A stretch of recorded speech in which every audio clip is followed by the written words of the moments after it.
Into the Nexus is a production of amove.tv. Bookmark Amove TV for other great video games and esports podcasts. Into the Nexus is sponsored by listeners like you via patreon.com/ITN.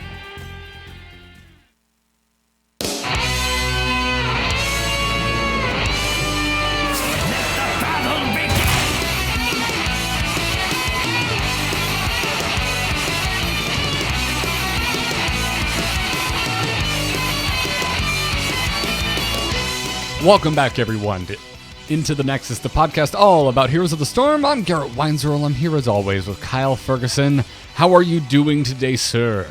I'm doing confused. You're doing confused. I'm a little confused too, man. It's a fascinating time to be doing this fine program. It is, man. It's very unique.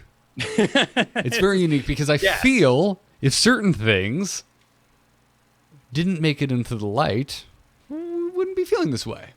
If you and I were just playing the game, and there wasn't a balance patch, but there also wasn't news of certain members of the team that we may know, love, possibly became an announcer for the game very recently, if it wasn't news of folks like that leaving the team, then we'd be sitting here being like, it's fine. Like the game, bounce is good, an Uberak is tearing up the charts, everything's fine in my world, it's fine and dandy.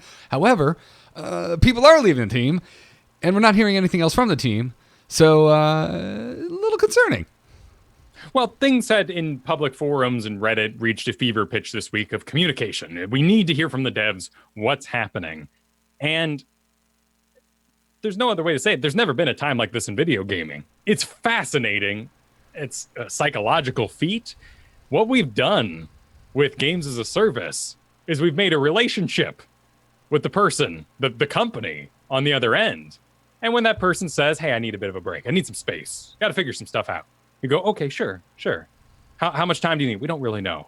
So you call them up a month later and you're like, hey, are we still together? Should we be, looking at other people? And they're like, well, I'm not that into it. I'm going to have some team members leave, but I'll let you know. Like, you can't leave people hanging. You can't ghost anymore. Because that's what they did. You made a box product, a video game, you threw it out into the world, and people loved it, or they didn't, and they had a financial return, and they made an expansion pack, and there wasn't Twitter, and I'm following devs, and it's such a bizarre time, and it's fascinating, but it's really scary. Yeah, we've never gone through this with Blizzard before.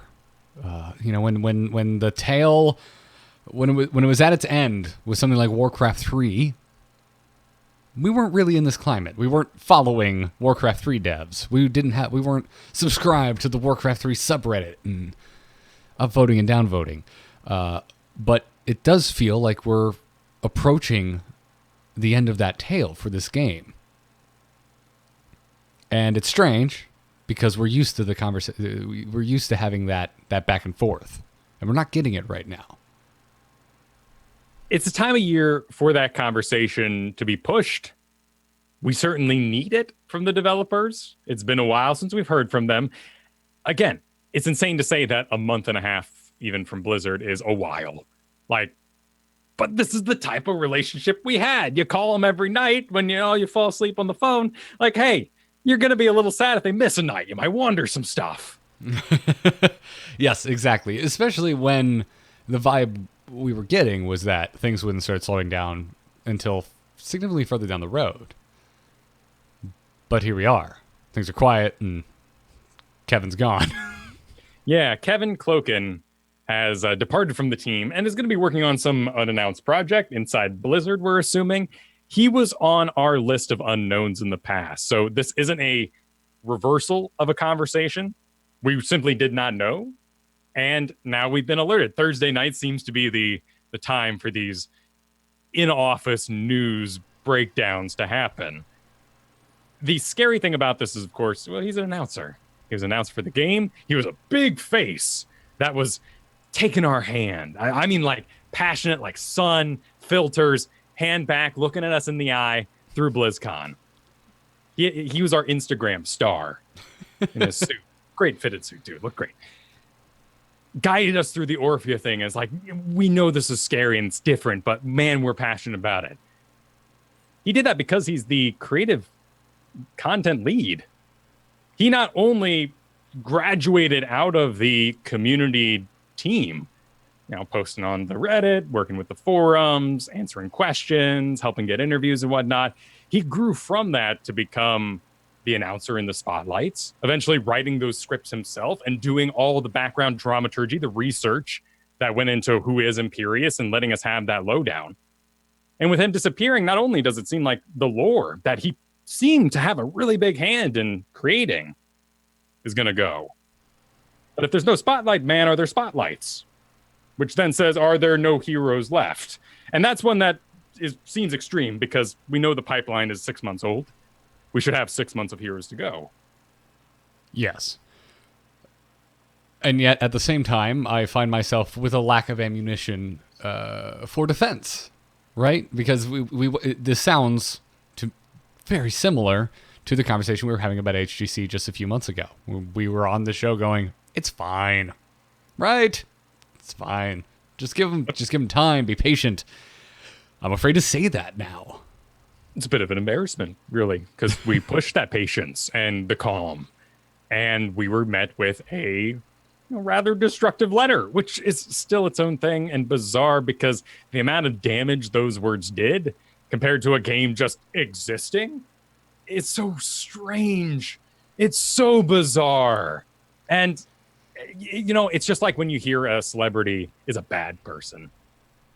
And you love their comedy, whatever it is they do, you love their movies, and someone walks in, and it could not be true yet. They could say, hey, that guy's a dick. I met him once, and he was a dick. And you're like, oh, that sucks. I love those movies. Well, I guess I'm done with it. Yeah, I think that's an apt analogy.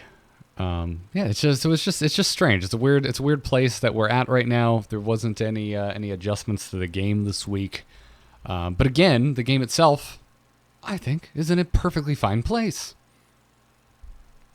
It's stable.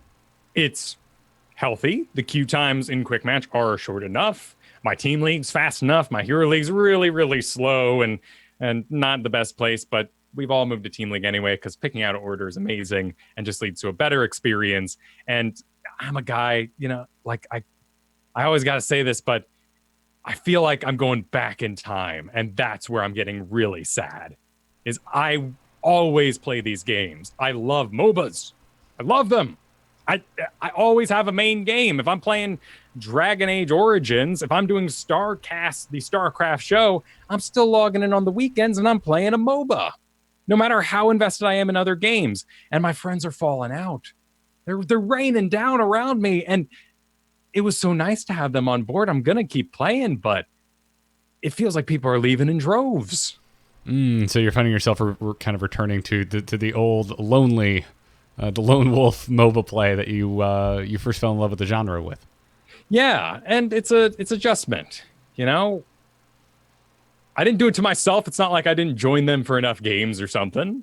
It's not like, that Kyle only ever wants to play solo. We won't invite him tonight. It's too good for us. Yeah, we made room. We let you in, and it's sad to hear you leaving. At the same time, though, I'm hearing a lot of people returning. If Cloaken didn't happen this week, I'd be getting on this very show and say, when I was on the launcher, there, you opened the game. Kyle's face is standing there with Kristen, smiling at you, saying, come on over to the Twitch page. I heard from so many people this week that, hey, I'm just getting back in. I've been gone since Garrosh. Hey, I was busy over the holidays, but I'm finally getting back to my main game. I finally beat X. So I'm over World of Warcraft. How's Heroes doing? I constantly heard from people this week that they were returning to this game. Yeah, I've been seeing that as well. Again, my experience in game hasn't really changed. It's been really steady since all of this broke.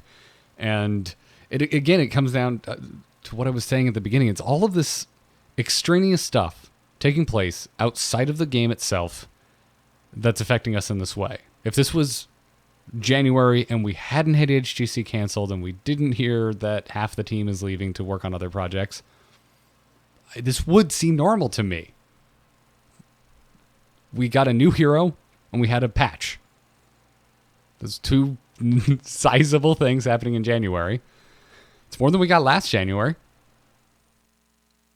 The event was solid. It's running up until February 5th. We expect that that's the day Lunar event is going to start, as it has in the past. There's no lack of content in that way. Yeah, we'll see. I mean,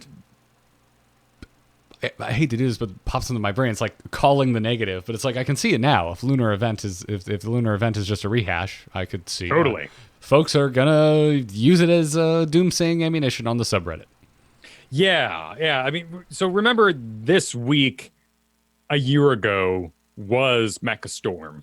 Came out with a rockin' cartoon, lots of fanfare, lots of in-game sprays and portraits. Those may or may not be important to you.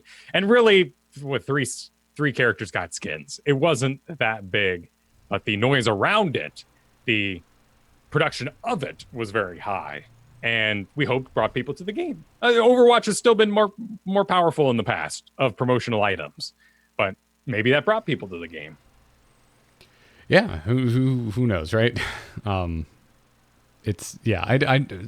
skin events never did much for me. My favorite part was the animated cinematic trailer. But where did this Lupus 64 question come from? This came from our Discord. Oh, okay. And they're just asking, who would we like to see do it next? I mean, if there's heroes to go, who's doing the spotlights? Right. Who do you want? I mean, Atlanta is the first name that pops into my mind. Yeah, she's been doing the HGC Minute most of last year. She was doing the HGC Minute. She's just been in front of the camera quite a bit. I think she's really good, and I like her insight because of also how she works on the game. To me, it seems very unique within Blizzard's constructs. Like, they don't usually the artist isn't also like a face for the game. Which has been really cool because, let's face it, I really want everything to be on the movie poster. I want movie posters just being hideous, nothing but names, in all honesty. I think it's tragic that our video game covers don't have the voice actors on them of the characters. And I do think there should be a little bit of like, hey, I made the gunplay. Like, it's me. I'm the reason you have a game. I just want more office tours. Oh yeah, the office tours are good too. Just pop cameras in different cubicles and offices. Let me see what's going on in there. But this also stacks with an interesting thing we talked about last week, where the head of the live design is leaving basically at the end of next week. Alex Klontzis, I believe. Klontzis. I've always struggled as well, but Alex, yeah. He's basically credited with putting out last week's balance patch. And in terms of Twitterage, it makes it sound like he is training replacements. However, it can also be read in a way that says, I'm cleaning up before I leave. Yeah, that's definitely the vibe that's the narrative being shared across Reddit. But we have no way of knowing. Nope, but I'm not going to say patience this time. No, I'm not either, but I will ask you a question, Kyle. Sure. It's a simple yes or no. Do you think we'll never see another balance change? That seems ridiculous to me. Yes. Because win rates go places. You can see where I'm going with this. And then my follow-up, too, is because everyone's like, oh, Kevin's gone. That means no more spotlights. That means no more heroes. My concrete question is, do you truly believe there will never be another hero added to this game? And again, seems ridiculous. Seems absurd. But the heroes would be added in a way, and maybe in that once-a-year format that reminds people the game exists, that it's going to continue. It's not going to be this monthly refresher and meta change-up. So, in that way, we need to discover as a community what we're going to make of this game. Right. And so that's, I don't know, this is where my brain's at. Is like, I'm fairly certain we'll see more balance changes. I'm fairly certain we'll see more heroes. I think we're going to see multiple new heroes this year because of their pipeline. Right. And they're going to advertise the new hero. It's not they're just going to be like, oh, yes, heroes, we've abandoned that. You just put it out quietly. Don't advertise it. The hardest thing to swallow about all of this is that Slay the Spire is rocking it. You know, small teams that would love to have this game are destroying their productions. And we weren't shiny enough. And that's where it hurts. I'm not sure I follow. For a big company, Here's the Storm was not a success. And you hear about it too with Call of Duty. Broke their numbers. Broke their records on Call of Duty sales on this last one. Wasn't enough. I mean, same thing with Destiny as well, to the point where they let Bungie keep Destiny. You're just like, that seems... I'm stoked for Bungie. I get a little off topic, but it's still within the sphere of Activision Blizzard. I'm happy for Bungie. Like, getting to keep your IP, that's a huge win. But also, from the outside looking in, it seems a little bit like an insult. Like, Activision didn't care enough about Destiny to fight. You know, we're back on the relationship analogy, Kyle. It's like, you didn't care enough to fight for me. Well, or even the dog, you know? Like, oh, the dog's yours. You're like, so you never loved the dog. Yes, and that's even more. I mean, we haven't really mentioned, but that's also obviously compounding these feelings of unrest within Heroes of the Storm, because it's also, we're under Activision Blizzard. If you're into this game, it's an Activision Blizzard game. It's the game that it appears the new head of Blizzard targeted. And also, Activision itself is having a rough time. So it's just there's just a lot going on, and it's strange, and I just keep coming back to Battlefront 2. I'm curious to see what the course correction is. Right. There is that opportunity, which is exciting, and we are having at it as a community. I mean, grassroots esports is going to happen. In fact, the signups were yesterday for the Division S. These things are moving rather fast, and there's going to be esports of our own making and funding coming out soon for this game. People think of StarCraft, declared dead. I was there, damn it. You all said it with you. Everyone was throwing the sand on. They were excited to do so. And the resurgence has been impressive. Granted, I hear you already. Well, it's a 1v1 game, Kyle. All you need is one person to log in the same time you, and you got yourself a game. Yes. Okay. That extreme situation, we don't have a population to even play. Right. All that being said, actually, now I remember what I was going to say. Dude, have you seen this season's GSL lineup? Yeah. But is that bad? Like, is it bad that those are the same people that we know from back in our heyday in StarCraft? No, that's why I'm excited. Right. Also, there's like half of the 32 I don't know. That's true. So it's this mix of old and new blood. Gamer tags you don't know, or you're just like, what? Why would I want to drink Monster Rush Berry? That doesn't sound. But then you have it like 5 days in a row. You're like, Monster Rush Berry. All right. Yeah.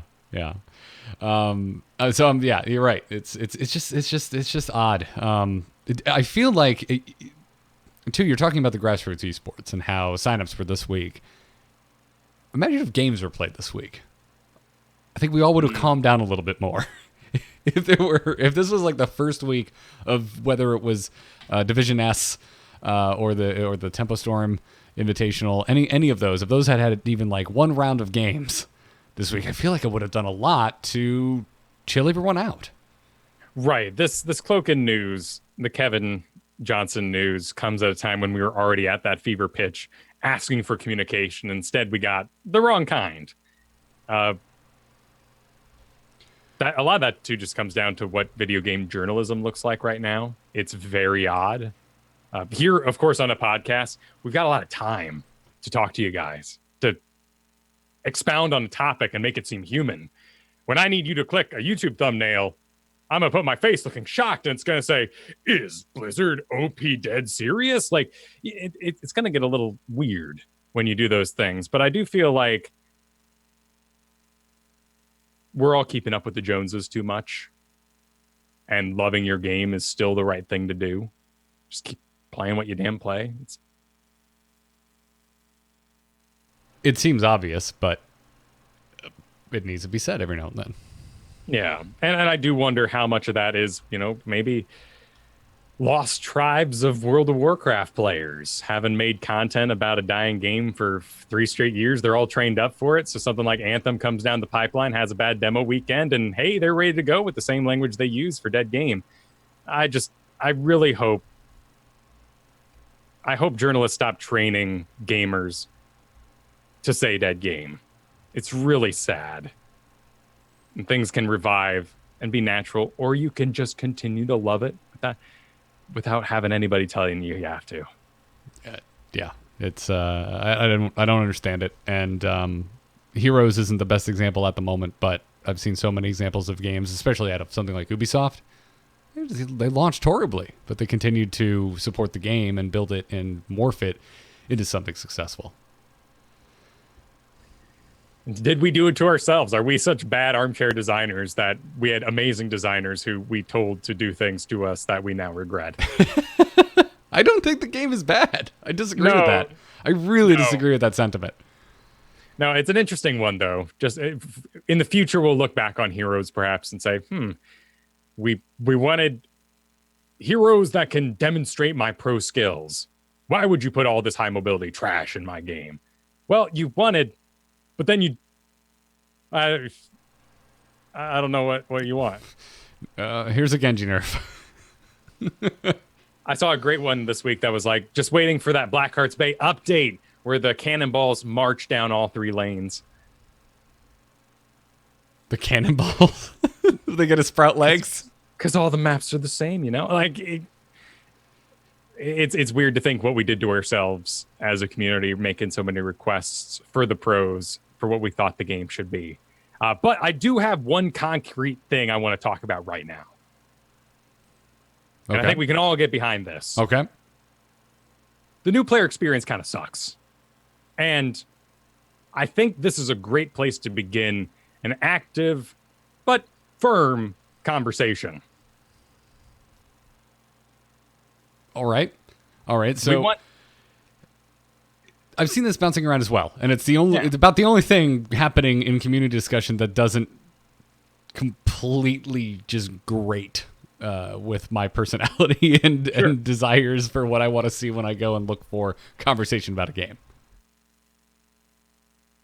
It's fair. If we need you to really put in that extra hour there, Dev, before you take off, this is the place to do it. There's so many things that have happened to this game over time that we can maybe dig up eventually and figure out and be like, well, getting rid of ammo was a mistake. Oh my God, 3 years finally told us that was awful.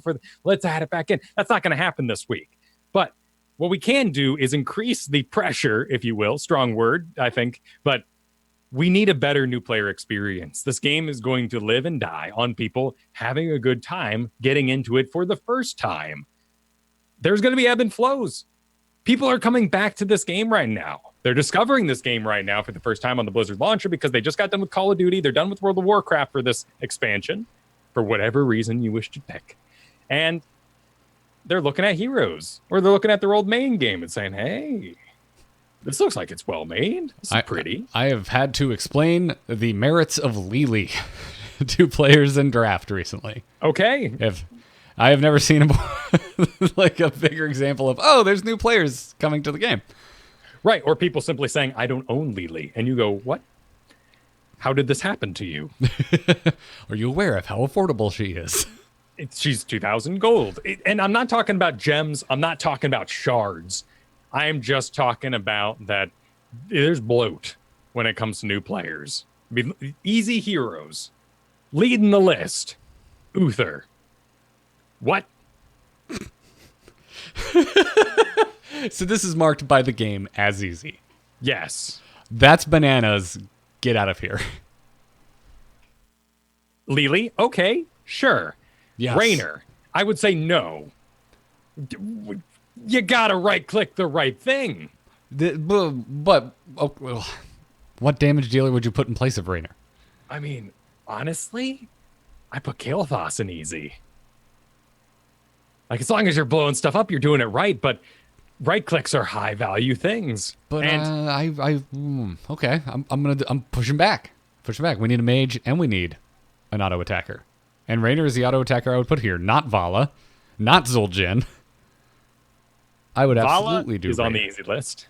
No, get out of here. Go away. No. Jaina is on the easy list. Nope. Leoric is on the easy list. Leoric seems bananas to me. Zarya. Zarya? Zarya. I still don't play Zarya because I think she's too hard. Here's an interesting one.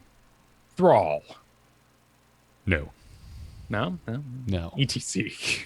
ETC, okay. Okay. There's I can so much room for mistake, in my opinion. I get it, yes. But I also... What tank would you hand to a new player? Johanna. Fair. Okay, no, never mind. You win that one. You win that one. I'm going to come back around on Jaina. I'm softening on Jaina. It's like... If you're thinking about min-maxing and maximizing your damage and utilizing your cooldowns to the fullest of their potential, okay, Jaina, just get out of here. No. But if you just want to, like, get a kill on someone who's probably on the same skill level as you, I think Jaina's a good pick. There's a make your blizzard bigger talents and cast it from a farther range at 13, 16, and you break my heart when you pick it, because you could have avoided all that easy stuff by playing better. Okay. But but ETC is just that's nuts. There's so much exposure. You are so squishy. Kill ETC. Rarely a mistake if that's the call. Yeah. Arthas is a mistake to say kill him after 10. And Johanna, they got Muradin on here. Fine. Like Muradin's a great one. You leap out, you just say take a break to your friend. They'll dance around in the bush for a bit. Their health will come back. Maybe they don't dance around long enough, but still. Avatar. Missed their stun. Didn't matter. You know what hero on this list is just the most egregious example of this just hasn't been updated in a while? It's Malfurion. Malfurion. Is listed as an easy hero. Can you imagine? like, man, Malfurion's such a badass in that cinematic. I'm going to go play him, and here's the... What? And then you heal somebody, does nothing. You're supposed to moonfire him. Oh. What? Why? Malfurion, why didn't you take level 1 auto attack talent? What's an auto attack? Yes, but you understand how we got here, right? Because of old Malfurion. Yeah. You just hit Q, people get all their life back eventually. Yeah. Like, I get it. At some point as a community, aggression, the best offense was a great defense. Wait, is that the way?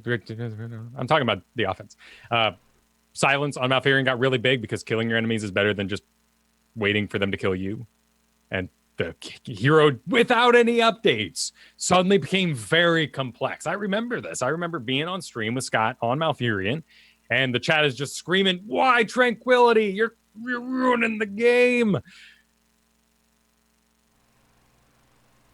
It was more effective. And suddenly, Malfurion had to break his backline position, walk all the way into melee, and somehow get himself out. And that easy check was gone. And then they reworked him, and just now he's definitely not easy. No, not at all. So who's marked as hard? Kael'thas. Why? Hammer. Okay, I get Hammer. Brightwing. I can't be impartial. I would say yes, but that's because I know of all the decisions I have to make as a Brightwing. Right, because you're thinking about globally and. But yeah, I feel like if I gave Brightwing to a new player and just said, just be close to people, they'd be all right. They would get the job done. Kerrigan is one that makes sense to me. Stay there, yeah. Tracer. Yeah, I think it's fair. I see a lot of new players on Tracer do well. Yeah. Well, okay. All right. I might put her in a medium. Yeah. Medium. So you're going to fight for Raynor to be removed off easy more than you would fight for Tracer to be taken off hard? That's a great question, right? I'm talking about, I just damn Kael'thas, just throw a little fireball, the tiniest one you got, but just auto attack, damn it. And that's all Raynor is really at the end of the day, is making sure that Q hits and targeting the right person. So I'm biased, preseason rank 1 Raynor, right? I'm always going to be a little biased here, much like your Brightwing, as to how difficult they are to play and what the optimization is. Fair, but I would, again, if I was, if my old buddy from college is like, hey man, I'm going to play some heroes, I want to kill people, I'm playing with you, I think I put him on Raynor. Well, not a bad idea, but you control that heal now. It gets weird. Honestly, I feel like the best ones on this list are Lily, Muradin, and I'd love to see Johanna here. Just mistake-resistant heroes that will allow you to flub and get in the mix a little bit. The only reason why Johanna would be scary there is because nowadays we see Muradin and we go, all right, Murda's going to be chasing somebody who's tanking. Like, except for right now, which is kind of annoying with the Nubarak, because I'm playing nothing but a Nubarak too, because I don't want to fight him. But I'm constantly solo tank a Nubarak, which is just really tiresome until 10. Yeah, I get that. I get that. I definitely do my most dying in the first 9 levels of the game. Yeah. But yeah, Kale Thought should be on easy. I'm with you there. And then let's go to the next part here, which is something we talked about in the past with the easy, hard, and how it's lagged behind, and it's just a word. It seems like something that should be very updatable. Let's talk about that next level of complexity a little bit, though. 2,000 gold heroes. Are we even leading with our best foot forward? 2,000 gold hero Asmodan. As a new player to this game, Asmodan was fascinating and exciting because he was a summoner. He had the long range shot. He was a big boy, and he did a lot of unique things. Coming from another game, Asmodan is really thrilling if you are a MOBA player. If this is your first MOBA ever, I think you get Asmodan and go, oh, whoops. What am I doing? I got some buyer's remorse. I agree with that. Also on that list is Diablo. Which, again, is a great purchase for new people because manhandling is something you really don't get to do in other MOBAs. ETC. Which this is where we get into the nuance of, like, I kind of understand why he's marked easy. I kind of understand why he's affordable. Yeah. Even if I wouldn't necessarily say, hey, new player, play ETC. This, again, I mean, this is very similar to our easy discussion. Like, Johanna should be here. Right. We got Raynor, we got Vala, Malfurion, probably the big standout here. I think Raynor and Vala are so mayonnaise that we should just let them go. Just like, yeah, they're cheap. Take them. Maybe they're not easy, but sure, get them on your roster. Go for it.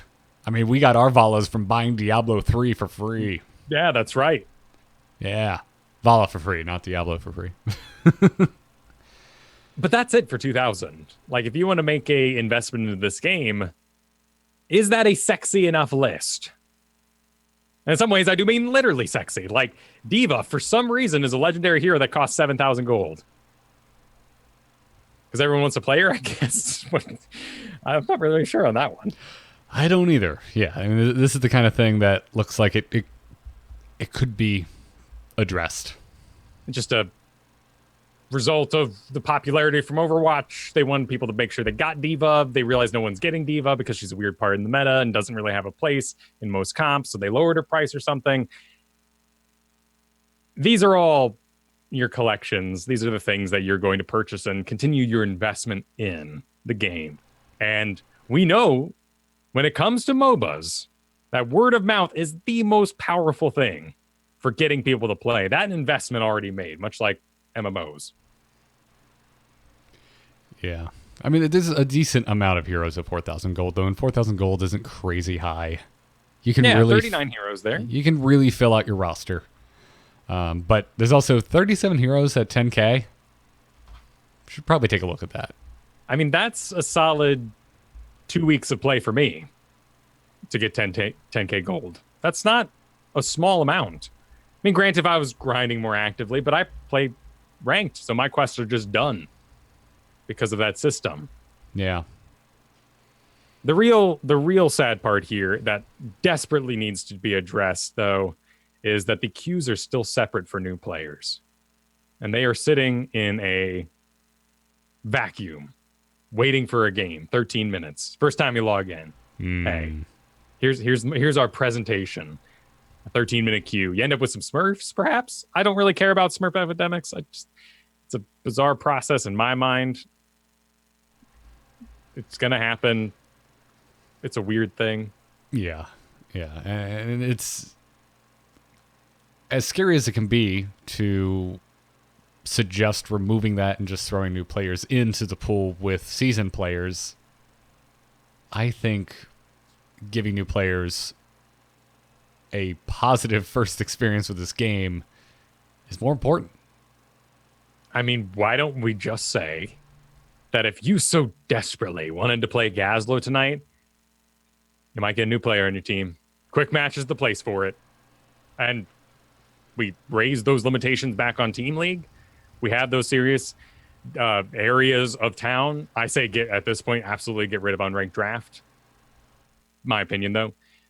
Let's make the merger happen. That's going to take time because it's an MMR thing, and that's been messed up in the past and caused lots of people to leave this game and stuff like that, and word of mouth to travel in bad ways. But quick match, let's throw it to the dogs. I don't care. Why do I play quick match? So I can Morales in a medevac and shoot grenades because that's fun to me. I play it because I want a game, and I want a game now. Yeah, on the hero that you wanted. So let's clean that up. It's the place where I play Valera. Yeah, man, it's it's a tough conversation to have, right? Because how many times over the history of this show, 250 some odd episodes, it's 4 years. It's 4 years of doing this.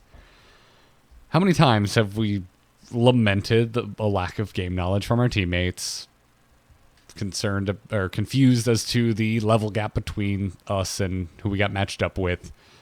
It happens. It's a really natural place to end up mentally in a competitive game that's team-based with random matchmaking. But at the same time, am I crazy to put so much importance on getting new blood into this game? I don't think so. That's where a game survives. You have to have a population that refreshes itself, just like life. It'd be a barren world if there was only one generation. But we gotta make some new people, and we're gonna have to get new people to play this game. And I'm not talking about advertising. That's such a throwaway to me. They should have advertised. Okay, to who, when, why. I played this game because it was fun. Right. And word of mouth travel. And this is on a powerful launcher site. People know about Heroes of the Storm. You don't need to let them know again that it exists. Right. It doesn't matter. You could advertise it out the wazoo, but if you get in, you have to wait 15 minutes for your first game. Are you going to stick with it? Right. That sounds terrible to me. And we do know, too, that esports is a good retention tool. It's not a good discovery tool. And that is for multiple reasons. One main being that they're there to be impressive. Casters are hired because of their knowledge, not their ability to break something down in a simple form and get you interested. And there's an aggressive community calling them out if they're not as hardcore and as knowledgeable as possible. This is why Dota, when it does its international, has an easy mode channel, which is really fun because it's hosted by Purge, and I like Purge a lot in the Dota community. But it's still, he's working backwards. He's like, okay, so he just bought an intellect. Oh, crud. Okay, intellect is what increases your mana pool, but also increases your damage if you're an intellect. Hang on. And it's a mess. In fact, this week side note on Dota, I got into Dota because there is a phenomenon happening right now in Dota called auto chess. Yes. And it's all over the place. I've heard of this. I have not played it myself. How did you hear of this? Hearthstone players. How? Like, that's the weirdest part about this is why is everyone talking about this game all of a sudden? I think part of it is how poorly Artifact is doing. Okay. I think there's a really easy headline to write where fan-made Dota 2 mod more successful than Valve's actual card game. You know what? I'm with you there because there's a fascinating thing about auto chess in that it is very RNG based. So I'm not surprised at all to hear Hearthstone players enjoying it. I would immediately push anybody who wants to try auto chess to go download StarCraft 2 and play Squadron Tower Defense. It's a way better darn version of Dota. Okay. We should do like a highlight of auto chess, by the way, because I want to figure out what the hell it is. Sure. Yeah, we'll do that on Weak Sauce this week or something. We'll do a little 10-minute on what the heck. It'll say it, and our face will be like, oh, and it'll be like, is auto chess broken? And it'll be perfect. Oh yeah. Oh, you got the face too for everyone at home. Yeah, the head scratch. The face. He's got a beard now too, so it's basically YouTube in a can. Christ. But it makes you wonder, like, I'm honestly becoming convinced that people need RNG in games because they're not skilled enough to play a skill-based game, and they need that chance to win. There's got to be that that I haven't played in a week, but I got lucky in my 5 hours I played in a row, and that made me feel good. You know, to have an entirely skill-based game may not be popular into the future. That's a really broad statement that I take some issues with, and I'm not sure I want to get into it right now. No. You can 10-foot pole that all you want. Yes, but yeah, I'm just listeners. Just know I disagree with Kyle, but I don't want to spend like 40 minutes pontificating. Yes, and Kyle's not sure about what he said either, but there is something to RNG that's very fascinating, and I wonder if inserting it allows for a lower level of skill. Skill floor is less, and you still have feel good moments. That's why Fortnite has items randomly all over the map. I want to get you playing a damn battle royale so bad. I probably enjoy it, right? Just want to try it. I just want to see you running around with a pan hanging off your ass in PUBG. Hey, well, Weak Sauce is sitting right there, man. just say that's the topic this week. I'll be like, okay, I'm a good journalist. I'll play it. I won't show up not doing my homework. Everyone, by the way, go to bit.ly/Kyle, or what did I do? What did I do? I forget now because the channel's not old enough for a custom URL. I did, where the hell did I move this thing? bit.ly/Garrett Kyle YouTube. We have more than enough subs for a custom URL, but it's not old enough. Not old enough. At any rate, this is where I want to put my pressure on the new player experience. And I hope the devs are listening. I hope they're considering this. Make it easy. Get rid of those buttons. There's too many damn buttons up top. I agree. In good news this week, there's a community caster tool that was just released, Soothsayer. Just put it out. This is really important. Yeah, put out for free. What little I've looked at looks great. And it's important that it looks great. We're taking HGC into our own hands. Right. And this is something I'm surprised didn't pop into my brain. But the challenge of putting this on with the visuals that we have come to expect from competitive Heroes of the Storm, it's going to be very difficult because those tools don't actually exist in the game.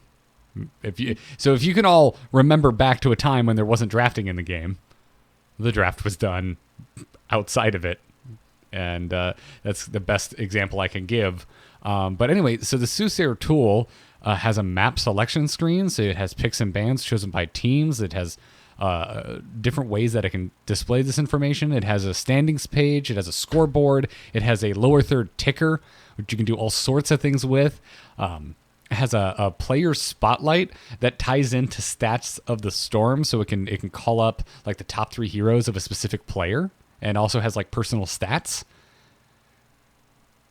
The great thing about that is that it is reducing the investment needed of a caster to participate in a production. So let's say we've got Rocket League caster, been very busy, but hey, he'd be willing to do a quick weekend of Heroes content. Not such a big deal. Doesn't have to spend hours studying. Yeah. So it's got player nameplates, draft stats, tournament brackets, which they're working on. It's not in it right now. But I was really impressed by this when it showed up on the subreddit and was looking through everything that is here at the announcement of this tool. Really slick. And it's out there for free. We've got a link in the show notes. You can go to the Heroes subreddit to find it. Go support these folks. Yeah, I mean, it's going to be used in the upcoming Heroes Lounge event for NA season. It's going to be a best foot forward, and that's pretty awesome. And it's cool that our community, outside of just funding the tournament, saying there's a tournament, is actually preparing to host a tournament. Yeah, thinking ahead. I didn't think about it. I'm usually the person thinking about UI. But we sure would have cared if it went up and there wasn't a good-looking one. Yes, would have been very apparent very quickly. I'm sure they could have pulled something together last minute to show like map bans and whatnot, but I don't think they would just be like, and here's a post-it note, this team bans this. Yeah, and I mean, if you've got celeb status or you're doing a kind of home story cup thing, you can do like a paint on screen and just sort of circle things a bunch and drag some images in, but it looking good means good, you know? Yep. Well, before we move into our strategy discussion, we're going to talk about how the patch from last week landed.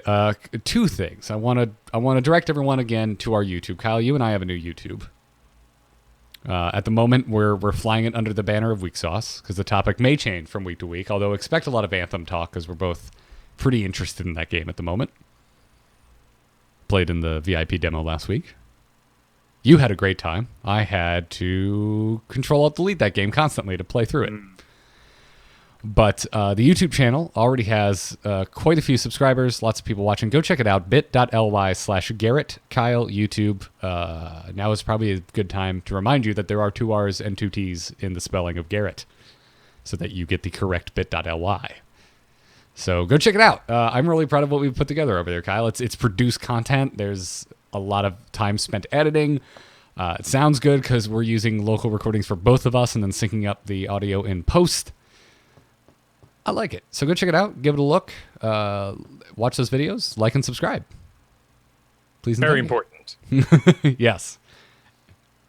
Yes, very much so. And then also, thank you to our patrons supporting us for this here podcast. Head on over to patreon.com/ITN to check it out. And on this episode, some of our newer patrons is Paolo P., Locked In, and Subliminal, spelt like with old school lead speak. Love it. 3 for a B. Love it. 3 for a B, 1 for eyes, 4 for an A. Thank you. Thank you for the support, everybody. Check it out, patreon.com/ITN. Now let's talk some stats. Choose a talent. Choose a talent. Talent? That seems generous. I have a PhD in PvP. So we had a balance update last week. We've had some time to sit with it to understand just how these changes have landed, and we have some stats, courtesy of stats websites. Some of the buffs were rather successful, Kyle. Imperius has seen a 2% climb. He's up to 48%. Crazy high popularity for this dude. Yeah, 25% of games, which is basically the very quick fallout after Anubarak. Anubarak being 30%, going all the way up to Diablo Mal'Ganis at 70%. You're going to see this guy a lot, and that's pretty cool. Yeah, he's doing better. People are starting to figure him out, which again is what the devs told us last week. They're like, hey, our internal stats show that if you're a high-level Imperius, you're a good Imperius. And that's why... take it to solo lane. Yeah, exactly. Have you gotten back on him a little bit? No. Like I said, every game's been a Anubarak. Like, he's not an interesting pick, I guess, in my league. I mean, you said you're getting him a lot, too. Imperius? Anubarak. Oh, Anubarak. Yeah. I haven't played as much this week. Had the 300th, and I got sick on Tuesday. But, yes, still sticking with Anubarak. But I would imagine he's a lot harder to snag. What's cool, though, is I can get in team chat, Kyle, and go... I show my Anubarak and go, hey, guys, do you mind if I lock this in first? It's been very... people are fighting for him now. And everyone's like, yeah, just lock him in. Do it. Like, no one questions the first pick of Anubarak. You're looking at a full 10% divide from Diablo as well, who continued to fall this week. He's down at 46% win rate. Man, that hurts to look at, man. I miss it, but I also get it. Like, we're not... It's not the Kerrigan meta right now that it was. It wasn't all about this dive and displace and... I don't know. No, we've really fallen out of more aggressive comps, and I feel like a lot of that is due to the New Year's change with the XP. Late game super fights are not Diablo's main thing, unless you do domination, and that's where this is being turned around. Right now, the majority, because of esports on its way out, Paradox, myself included, we're advertising a Flamestomp build. And, you get more healing, and still that's a great talent at level 4. But you do Eternal Flames for resets. You do Hellfire to increase your own spell power, so you'd have these big, beefy lightning breaths, debilitating flames to reduce people's damage as those flames came back. Not that good anymore. When you end up picking Domination combined with Devastate Charge, this is your increased damage and your double slam, you go to a 52% win rate. So I think Diablo would be doing a lot better if we refocused on prolonged CC rather than quick deletes and control with a fire breath. I like that. Do you think we're going to kind of get back into an ebb and flow of meta shifts through watching things like Division S? I think there'll be an increase in things like Genji Zeratul is such a fascinating topic right now because he has that quick match quality that Genji sometimes lacks. And same with Tracer. He just can't get regenerated out there on the field. You're going to run out of mana. It feels kind of bad to be some of these characters that are really hot in HTC. Maiev being a great example of this. You see Maiev on HTC, you go, hot damn, I want to do that. You jump in a game, you got no heals. You take a couple hits of damage, you just want to leave, you want to hearth.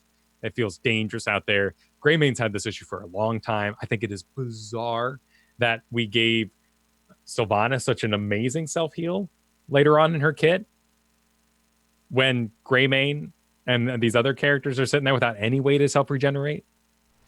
Yeah, the characters that put themselves even more in harm's way than Sylvanas. Right, and rely on a team greater than just the character trying to carry.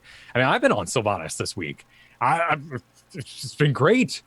I think it's because I didn't play any Sylvanas, so I don't have any muscle memory I'm battling with. Assassin Sylvanas is a blast. I picked it up real fast, and you know me. Sylvanas, old school Sylvanas was one of my just pocket picks.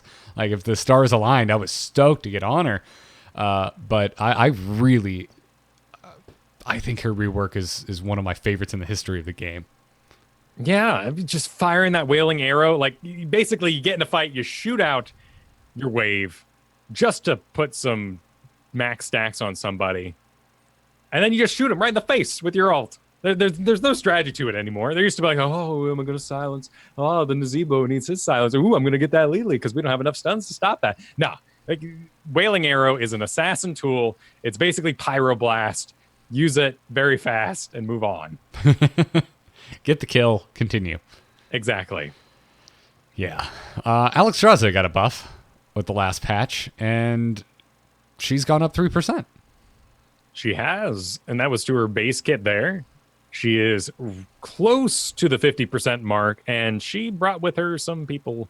She kind of crabbed in a bucket her way up there, except for she was an immortal crab. There's got to be another example. She ran up the stairs and pushed people out of the way. There's other supports suffering in the climb of Alex, is what I'm trying to say. Okay, gotcha.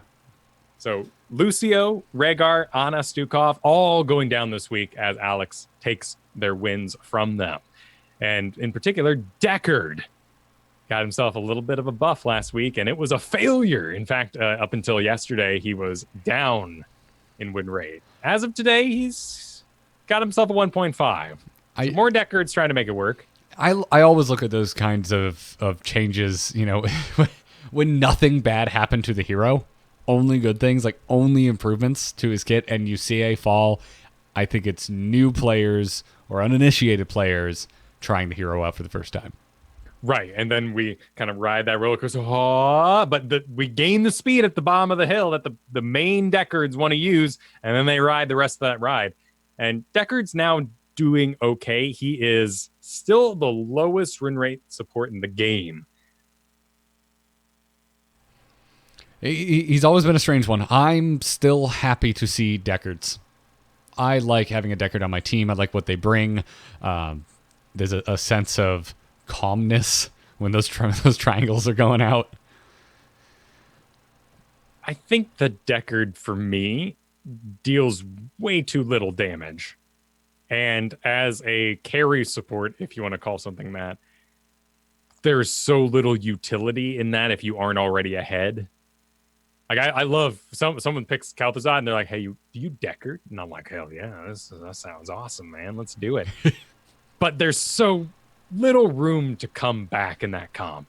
Because once they start figuring out they can just dive your KT, Z, they're going to just ignore you and the Deckard you wrote it on. It's way better to be Stukov and have that big meat hand to just slap a Nubarak in the face with, work on an Immortal on Battlefield of Eternity, get a clutch silence when you're behind. Yeah, it makes a lot of sense. Why work harder, right? Yeah.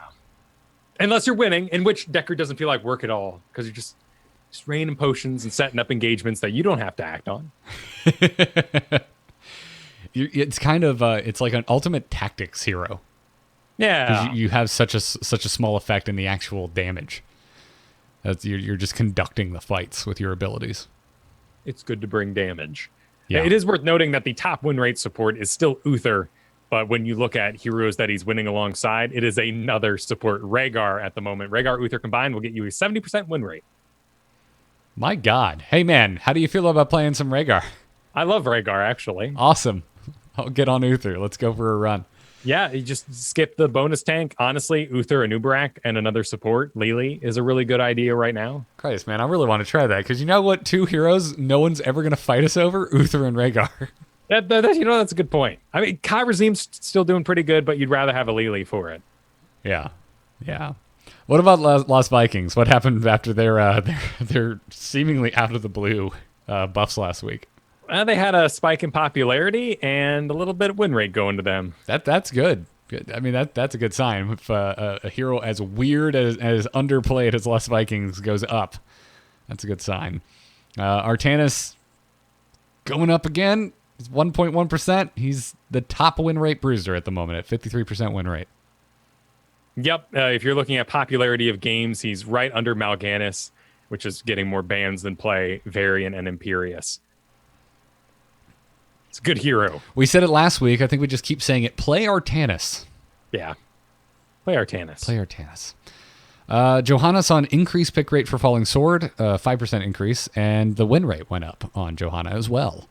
Yeah, so people are trying it out. I still think, like I said last week, that investing in damage Johanna is a mistake. I think I'd rather have an Uther there, honestly, if you want to do a little off-tank damage dude.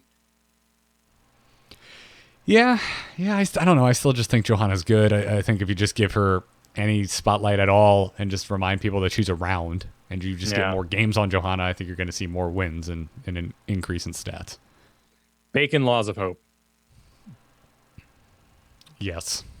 You're not going to see any pick diversity until you just either get rid of it or make it part of the kit. Please don't get rid of it. No, it's really, really good because no one heals Johanna. No. That's why we need it. Exactly. People go, you're fine. I'm going to heal that. And you're like, well, but what if I didn't take this talent? Right. I wouldn't be fine. No, you wouldn't. Yeah, it's rough. Gazlo, uptick in picks for Gravel Bomb, win rate unchanged. Yep. But hey, that means that Gravel Bomb isn't losing more. Right, it means it didn't hurt. Yes. I miss Gravel Bomb. Those were the days. That's like old school Dustin Browder tweeting on the weekends. Yeah, they were the days of that, let's say. Gravel Bomb also meant that it was a wombo combo meta where we just plowed everything into the enemy team and whoever had the best heroics won. Also, it was the Archon toilet of heroes metas. Yeah, but Robo Goblin did something really stupid back then, too. I don't remember what. You didn't get the shield or the movement speed. I thought it was you didn't get like the battle momentum or something. Oh, was it battle momentum? I don't remember. I don't remember anymore. That was a rework that happened. Doesn't matter. Obviously, we don't know what it meant because we were all picking Gravel Bomb. I was picking Gravel Bomb. Yep. One of the weirder ones, Divine Palm on Karazim, got the win rate improved, but less people are picking it. Yeah. After the changes last week. People saw it buffing and they're like, well, that's for someone else. So people are winning with it, but Yeah. But win rate's up. And then Leoric's up 1.5%. A lot of successful buffs from last week. As much as we were looking at it and saying, man, this is a lot of underpicked talent incentivization, it worked. There's less room for someone without game knowledge to do wrong. And that's pretty healthy. Yeah. That being said, not everything was successful. You mentioned Deckard falling. I don't think you should read too much into that. I think it's just a lot of us, myself included, going, hey, Deckard, I haven't played him in a while. Oh, crap. There's a learning curve. He's got mana issues still, too, and that's something they haven't reworked back to him. No. Chen, nothing crazy. He fell a minuscule hair amount. He's just, it's Chen. Just Chen things. Yep. It's pretty much as popular as he's ever been, which is to say not very, and his win rate really hasn't moved. Which is interesting as we approach the weekend, which might say something about Chen players. It has gone up. He's up 1% at the moment. So, Chen players, bro, what are you going to do? Yeah. Look, he's fine on Braxis. Like, honestly. Yeah. Braxis, Sky Temple, solo lane stuff. Yep. Stitch's Gorge is just going away. Yeah, a decent buff to the talent, and everyone, no thank you. I'm fine. And I'm okay with that. I was getting sick of getting gorged. Is the problem that it's just a bad cocoon? And cocoon's big right now? Cocoon is big right now.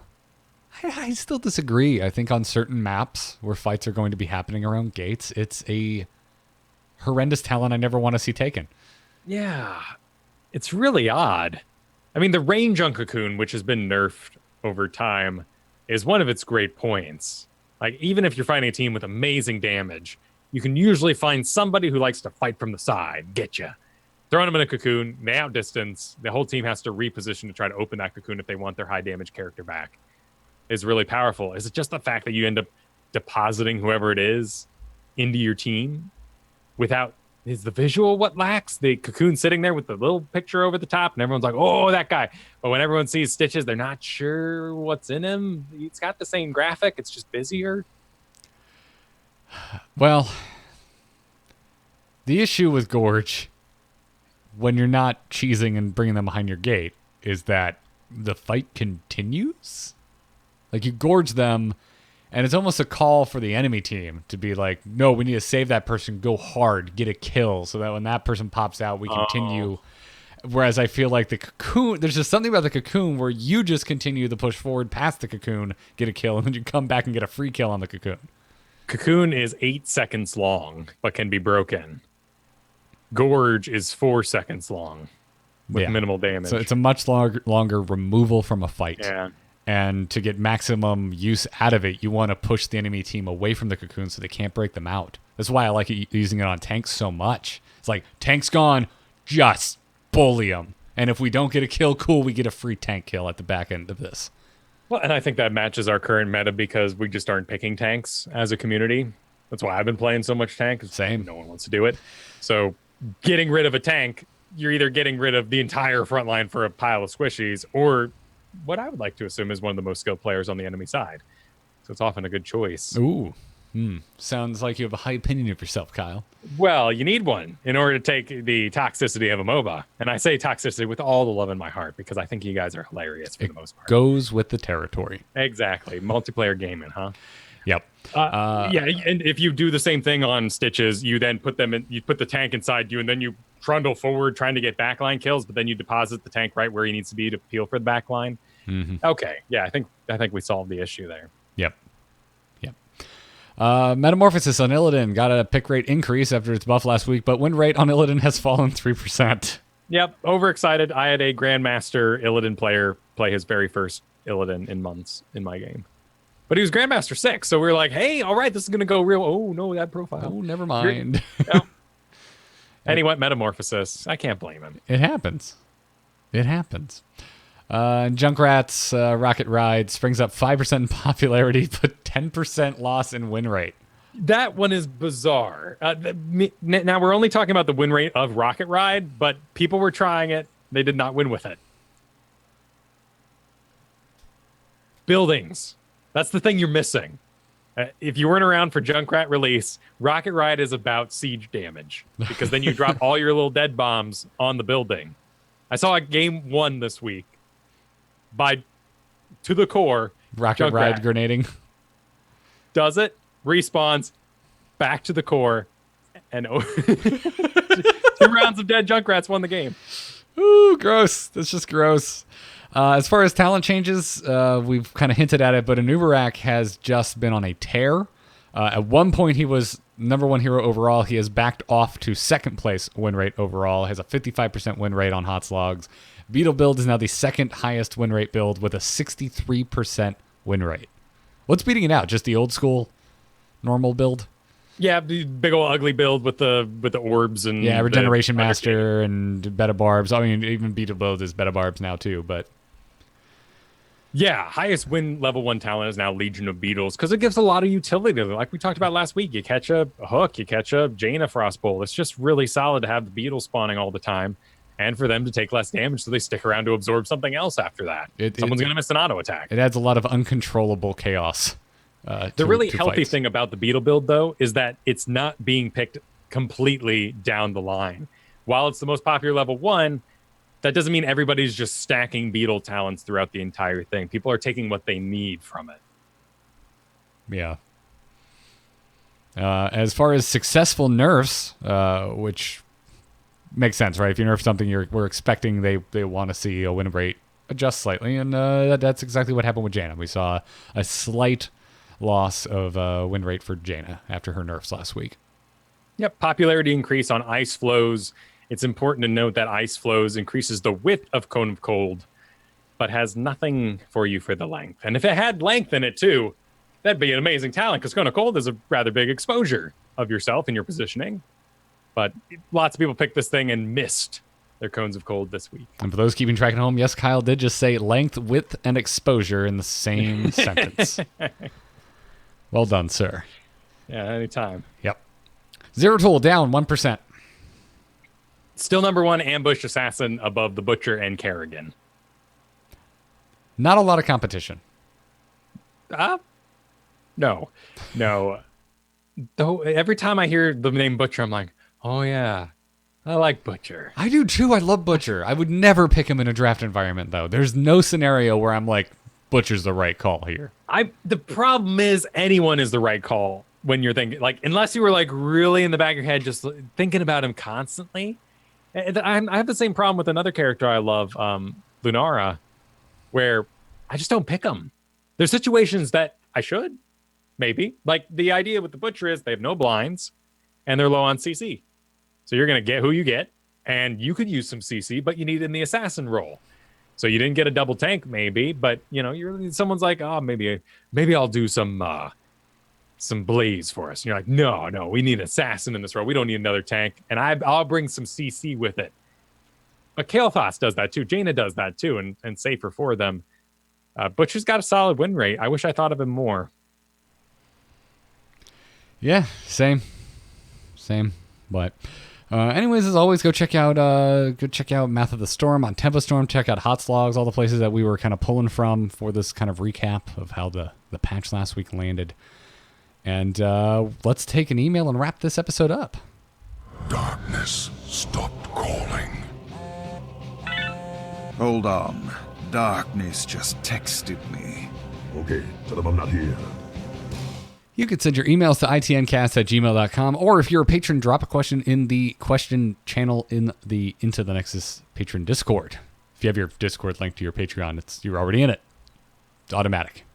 But Calmore writes in this week and says, what to do when a hero you like isn't meta or popular, was the subject line. And Calmore says, hey guys, love ITN and thanks for helping to keep me energized when a few weeks ago I was in a weird spot with the game. So, I like Probius. Unheard of, I am sure. No, not unheard of. Kyle, you like Probius. I do like Probius. Probius Bay, I call it. Blackheart's Bay. I find him fun to play, and he's probably one of the heroes I connect with the easiest in gameplay. While I play him constantly in Quick Match, I know that if I tried to get him into Hero League or Team League, it would be a nightmare, almost like first picking Nova. Hey, I got along just fine with that first pick Nova. My question is this. What do you do when you like a hero that isn't in the meta or isn't popular? Is there any scenario where I could show off my Probius goodness in a competitive setting? Are the people just too afraid of my mineral gathering? I think that's a fair question. I don't think I've ever liked a character that is this weird. I mean, we kind of got into this just a second ago, talking about Butcher. Yeah. Butcher is not a hero that you see picked in a draft environment and you think, we're winning this game. Probius is the top win hero in the game and has been for about a month straight. Something I see constantly in drafts brought up is someone says, hey guys, let's pick above 50% heroes. All right. But you could pick Probius in that equation. Do you want to, soften that with how many games played for Probius? Because it's very few. It's very few games. We're looking at 1% popularity on Probius. Yes, and not a popular hero at all. But I would also say, you're going to win? Do you think you're going to win? Do you believe you're going to win? Do you believe you're going to win more games by picking Probius than you would by not picking Probius? If the answer is yes, do it anyway. You know what I do in those scenarios? You know what I really do, Kyle? When I want to play a weird hero in a draft environment? I turn chat the hell off. Yeah? Yeah. It's my game, damn it. I mean, there's something to be said about, just doing you, right? Listen, in all honesty, when you really want to pick something that you feel like works, there's games you can play. First of all, your hero is not going to get banned, and it's not going to be competitively picked around you. So you've basically got your pick of the litter. It's your job to do the pre-selling that makes it seem like it was an organic experience. What? Like, oh, yeah, this is a perfect Probius scenario. Like maybe like find that connection, right? Like maybe we do Sylvanas, right? We'll show even better. Let's show a little early Nazebo. No one cares about Nazebo. There might even be other guys looking at Nazebo. And you're like, yeah, okay. And you know that on Dragonshire, Probius has a 73% win rate. That's pretty damn impressive. Brax is 62%. All right. So you're sitting there and you're letting things go by and you realize that the solo lane is a melee and not going to be able to really deal with your turrets very well. And it doesn't have much poke, so you're not going to get worn down. And so you kind of make this or quote unquote organic choice of, oh, guys, you know, it'd be amazing here. I'm a rockin' Probius. And then you switch over to it. Yeah. I mean, makes sense for point control fights. I don't see him as that hard of a sell anymore. I feel we have all, at least in my league, maybe this is completely off base for you, Kyle, but I feel like I have been forced to accept Gazlowe and Murky picks. And I understand where they take place and why they work. Probius isn't that hard of a sell in that world. That's really sad, man. I mean, like what? No, you're not helping my point. No, I know I'm not, but I don't see any Murkies or Gazlows in my ranked play, and I feel bad for you. I mean, not that like level 20 Tuna Kahuna like Murky can be oppressive and it's tough babysitting him, but that's why you're in a drafted mode and you draft for it. I mean, Murky's just annoying. Gazlowe, I've seen some really good Gazlows. Sure. I mean, I see a lot of Mephistos. I don't see Mephisto in draft. I see him a lot in quick match. Yeah. So each league is gonna have its. No, I'm good at this guy. Watch me. And if in my league that's Mephisto, I'm like, oh boy, here comes Buzz Boy. Gonna jump out there and go, blow everybody. No kills, just kidding, and teleport back. Yeah. I don't need that. I see a lot of Tychuses right now, and that's frustrating for me. Because they're often showing something way more responsive or better, like Raynor in the start. And they're like, oh, you know what would be amazing here? No range and no CC. I'm like, well, that's not what I was looking for. Yeah. You know what we need is a burden on the support. That's what we need. Crap. Tychus. Okay. Yep. I mean, at this point, prove yourself. I mean, I don't see the same people every game, but I see the same names often enough that you can make a name for yourself. Like, start winning some games. If you're losing games at Probius, I can't help you. Yeah. But, like, maybe avoid Infernal Shrines. Very, very poor win rate for poor Probius there. But you know what? Everything else, Battlefield of Eternity and Infernal Shrine, actually, Battlefield of Eternity has so few stats, I don't even want to mention it. But everything else, really high win rates on Probius. You mentioned Dragonshire being over 70%. So many Hanzo. So much. If flavor of the week this week was Gul'dan. Yeah. Couldn't tell you. Yep. I've seen a lot of Gul'dan. I think mage players are just kind of at a loss because it's a very contested slot. Oh, with Jane and Nerf, and they're like, man, what else am I good at? Maybe. That's a good point. Yeah. I don't. Again, the Jane and Nerf, I think it's an overreaction. She dropped 1%. 1%. She's fine. Keep playing Jaina. Well, I mean, here's the question for you. We talked, of course, about Butcher, but what is your non-meta pick you wish you could force? Me? Yeah. Valera. Taunt Varian for me. Taunt Varian, okay. I love Taunt Varian. I feel like I don't struggle to force Taunt Varian. Like if I have to tank and it's not a Nubarak or Johanna, it's Taunt Varian. I love Taunt Varian, and I tell folks in the chat, and I've never had pushback. It was like, okay, cool. My world makes no sense to you, does it? No, in some ways, right? Like there's more tanky tanks that people are used to playing with. I think it's really early game that suffers the most there, which is bizarre because I'm also being forced to solo tank a Nubarak. I was about to say, look at the world we find ourselves in. We're suffering anyway on a Nubarak. Yeah. Granted, I'm not saying pick Taunt Variant over a Nubarak. I'm not saying that at all. Like, Yeah. unless you just aren't good at Nubarak. But it does the deed, and that's why it's. I feel the same way about Diablo a lot of time. Like, I gotta go do stuff. We need another tank here. No, you're a tank. Well, and then I'll manage your squishy buns. But I'd rather go get them. Yep. So, yeah, I don't think you should only play Probius, but I think you should play Probius when you feel Probius is correct. Right, and have those little tools in your mind. If you play a lot of Probius too, head on over to Hotslogs, take a look at your account, and you'll see your map win rate with that hero. That can be your information. Yep. It's a good way to look at it. But point control. Take it on Braxis. Take him on Dragonshire. Hell, Cursed Hollow. Fighting around those the tributes. Mm-hmm. I hate having to deal with Probiuses around those fights. It's no fun. I love Echo Pulse is a great talent too. Being able to dictate where people can and cannot stand is underrated in this game.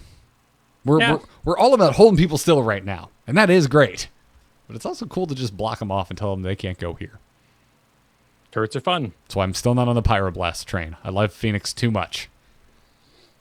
I don't care. It depends. I don't care. It doesn't for me. When it's there are Pyroblast matchups, and we had Kael'thas, who in one of my games this week, who rightfully felt the sting of my fellow players when they were upset at his Phoenix because there was no protection on the enemy side from a Pyro. That's nice. Yeah, I feel you. I'm just gonna be dismissive. No, like I played a game this week where I think that Locust Swarm would have been the better pick, but I was on mad autopilot and won that Cocoon. Did you win? Yeah, we won. Well, then it's fine. Who cares? Yeah, no one cares. You make decisions and you don't look back, Kyle.